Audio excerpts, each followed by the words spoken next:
in all classes during any one time period between March 29 of 09 and May 9 of 09 was 14 people at their existing facility. Now that is a third the size of this facility.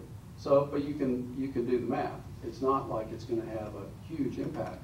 The largest number of people in the average number of people that attend a Sunday service is only 20 people at their existing facility. Now they do intend to grow, but there are 82 spaces available on the site. Now, again, as it relates to the parking analysis, we are going to do that. That is, the traffic consultant has been engaged. They are proceeding to do their counts this week and next. And so that will be available to the Planning Commission and to you and to the staff to do their analysis. We've provided a great deal of detail in terms of the number of people that attend at their existing facility. So those can be used and exponentially do the calculations there as well. The ordinance just addresses parking for churches and other places of worship. And so what I think needs to happen in this case is you need to apply your ordinance fairly across the board. And that's what the law requires, and that's what we are asking you to do. We do feel like this facility will be a great enhancement to the city. It is sitting in a state of somewhat disrepair. They've done improvements to the site in recent weeks to make sure that in the interim time before they make the substantial improvements, which are estimated about $3.5 million to the facility, that they will it will not be a detriment to the city of Sandy Springs in any way.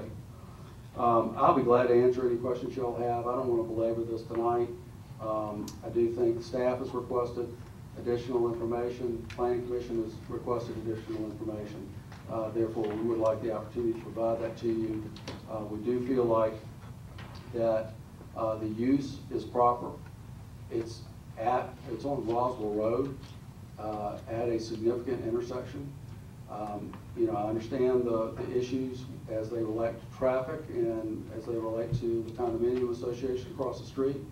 Unfortunately, that is an existing problem that's been there that, had this continued as a brokerage house, would have been exasperated, exaggerated. It would have been worse. There you go. And so, what, as a church, spreading that demand out throughout the day and spreading it out, and mainly emphasizing it on nights and weekends, is going to be a beneficial effect. And certainly Roswell Road will not be impacted by a 46,000 square foot church on this site. It's a drop in the bucket in terms of the traffic along Roswell Road. Mark Moore was asked during the Planning Commission what he felt about the traffic, and you can ask him tonight, but his indication was this would not have a significant impact on the road system. So with that, I'll be glad to answer any questions you have. Ms. Jenkins. Woody, if you'll, on the map that she showed us where it had orange, is that going to be the primary entrance, or is the primary entrance off Glen Ridge Drive?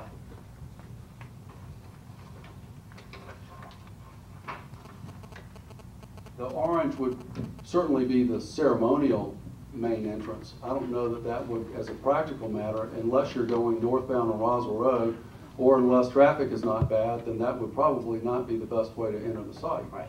But you know, it certainly is there. That curb cut is there now. We don't intend to change that in any way. The only thing that's going to be done to the outside of this site is to refurbish and revamp it and make it into the nice office building appearance that it originally had. It was certainly, when Marty Marchman built that site long, long ago, it was a beautiful office building, and it's fallen in disrepair, but it can be brought back to its prior condition. Mr. Deferral. Woody, a couple of things really bother me about this particular site here. First of all, you brought up the thing about the state of disrepair. They've owned that building, if I remember correctly, for about 4 years. And even though they have a sawhorse in the middle blocking it so you can't go in there, I drove around the Sawhorse the other day and drove around the building a couple of times, and it's an absolute shame what's happened to that building. I mean, there's shutters on the ground, there's shutters hanging halfway off the wall. I mean, the grass, they finally cut the grass. I don't have to give them credit for it, but I mean, it was about 3 or 4 feet high. That intersection there, matter of fact, I was talking to the chief of police about that intersection because Friday night, I went to a place I shouldn't go for dinner. I went to Waffle House. On my way back, there was an incredibly horrible accident on that corner. And I tried to call 911. Of course, they didn't answer the phone.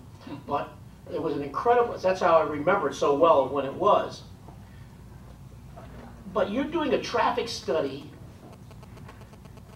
in June.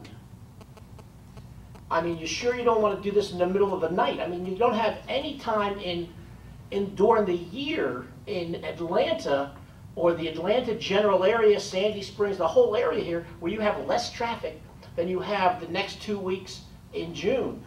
I wonder if any traffic study you could do in the next couple of weeks could have any value.